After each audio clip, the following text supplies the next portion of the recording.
Hi. Hello. Hi guys. അപ്പോൾ നമ്മുടെ ഏറ്റവും പുതിയൊരു വീഡിയോയിലേക്ക് ഏവർക്കും സ്വാഗതം.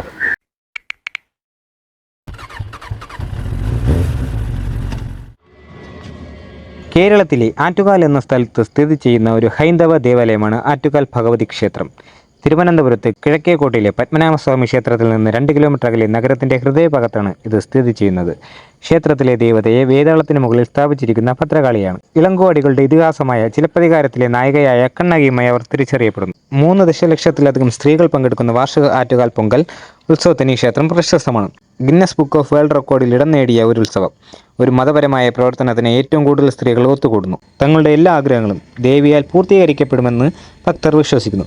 ക്ഷേത്രത്തിന്റെ ഒരു പ്രാദേശിക ഐതിഹ്യം ചിലപ്പതികാരത്തിലെ കണ്ണകിയുടെ ഐതിഹ്യത്തെ അടിസ്ഥാനമാക്കിയുള്ളതാണ്. ഇതിഹാസമനുസരിച്ച് സമ്പന്നനായ ഒരു വ്യാപാരിയുടെ മകനായ കോവാലിനെ വിവാഹം കഴിച്ച കണ്ണകി അവരുടെ വിവാഹശേഷം കോവാലൻ മാധവി എന്ന നർത്തകിയെ കാണുകയും ഭാര്യയെ അവഗണിച്ച് തന്റെ സമ്പത്ത് മുഴുവൻ അവൾക്കായി ചെലവഴിക്കുകയും ചെയ്തു. പണമില്ലാതെ വന്നപ്പോൾ കണ്ണകിയുടെ അടുത്തേക്ക് മടങ്ങി. കണ്ണകിയുടെ ജോഡി കണങ്കൽ മാത്രമാണ് വിൽക്കാൻ ബാക്കിയുള്ളത്. ദമ്പതികൾ അത് വിൽക്കാൻ മധുരയിലെ രാജാവിൻ്റെ അടുത്തേക്ക് പോയി. യാദൃശ്ചികമെന്ന് പറയട്ടെ, മധുരയിലെ രാജ്ഞിയിൽ നിന്ന് കണ്ണകിയുടേതിനോട് സാമ്യമുള്ള ഒരു കണങ്കൽ മോഷ്ടിക്കപ്പെട്ടു.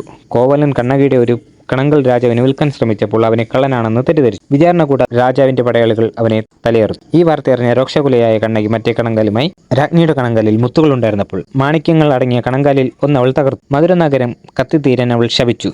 അവളുടെ ശുദ്ധത കാരണം ശാപം നിവൃത്തിയേറിയതായി പറയപ്പെടുന്നു. നഗരത്തിലെ ദേവി അവളുടെ മുന്നിൽ പ്രത്യക്ഷപ്പെട്ടതിന് ശേഷം കണ്ണകി മോക്ഷം പ്രാപിച്ചതായി പറയപ്പെടുന്നു. പ്രാദേശിക ഐതിഹ്യമനുസരിച്ച് കൊടുങ്ങല്ലൂരിലേക്കുള്ള യാത്രാമധ്യേ കണ്ണകി ആറ്റുകാൽ കടന്നുപോയതായി പറയപ്പെടുന്നു. അവളൊരു പെൺകുട്ടിയുടെ രൂപം സ്വീകരിച്ചു. ഒരു അരുവിയുടെ തീരത്ത് ഒരു വൃദ്ധനിരുന്നു.